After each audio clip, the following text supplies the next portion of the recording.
ದೇಶದ ಜನತೆಗೆ ಮಿತ ವ್ಯಯಕ್ಕೆ ಪ್ರಧಾನಿ ನರೇಂದ್ರ ಮೋದಿಯವರು ಸಲಹೆಯನ್ನು ನೀಡಿದರು, ಕರೆಯನ್ನು ಕೊಟ್ಟಿದ್ದರು. ಮೋದಿಯವರ ಕರೆಯ ಬೆನ್ನಲ್ಲೇ ಇದೀಗ ಬಿಜೆಪಿ ರಾಜ್ಯಾಧ್ಯಕ್ಷ BY ವಿಜೇಂದ್ರ ಅವರು ಮೆಟ್ರೋದ ಮೊರೆ ಹೋಗಿದ್ದಾರೆ.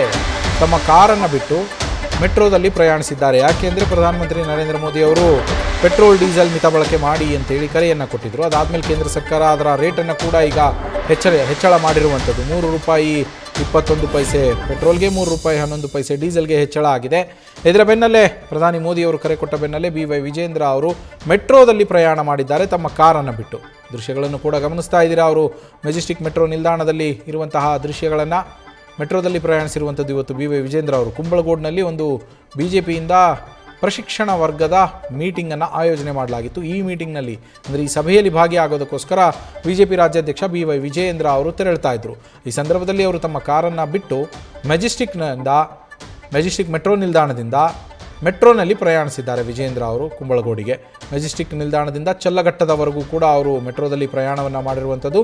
ಕುಂಬಳಗೋಡಿನ ಗಾರ್ಡನ್ ಏಷ್ಯಾ ರೆಸಾರ್ಟ್ನಲ್ಲಿ ಈ ಸಭೆ ನಡೆಯೋದಕ್ಕಿದೆ. ಆ ಸಭೆಗೆ ಭಾಗಿಯಾಗೋದಕ್ಕೋಸ್ಕರ ಚಲ್ಲಘಟ್ಟ ಮೆಟ್ರೋ ಸ್ಟೇಷನ್ವರೆಗೂ ಅವರು ಮೆಟ್ರೋನಲ್ಲಿ ಪ್ರಯಾಣವನ್ನು ಮಾಡಿರುವಂಥದ್ದು.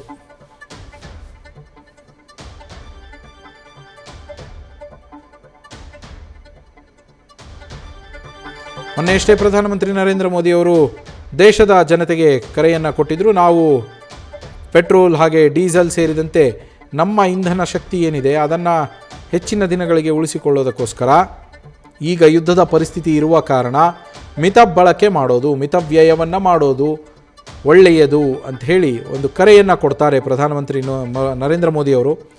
ಎಲ್ಲರಿಗೂ, ಇಡೀ ದೇಶದ ಜನತೆಗೆ ಮಿತ ಬಳಕೆ ಮಾಡಿ ಇಂಧನವನ್ನು, ಪೆಟ್ರೋಲ್ ಹಾಗೆ ಡೀಸೆಲ್ ಸೇರಿದಂತೆ ಯಾವುದೇ ಇಂಧನವನ್ನು ನೀವು ಬಳಸ್ತಾ ಇದ್ದರೂ ಅದನ್ನು ಮಿತ ಬಳಕೆ ಮಾಡಿ ಅನ್ನುವ ಕರೆಯನ್ನು ಕೊಟ್ಟಿದ್ದಾರೆ.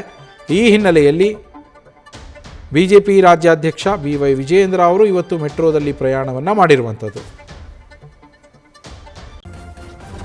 ನ್ಯೂಸ್ ಫಸ್ಟ್ ನಿರ್ಭೀತಿಯಿಂದ ನಿಮ್ಮ ಪರವಾಗಿ.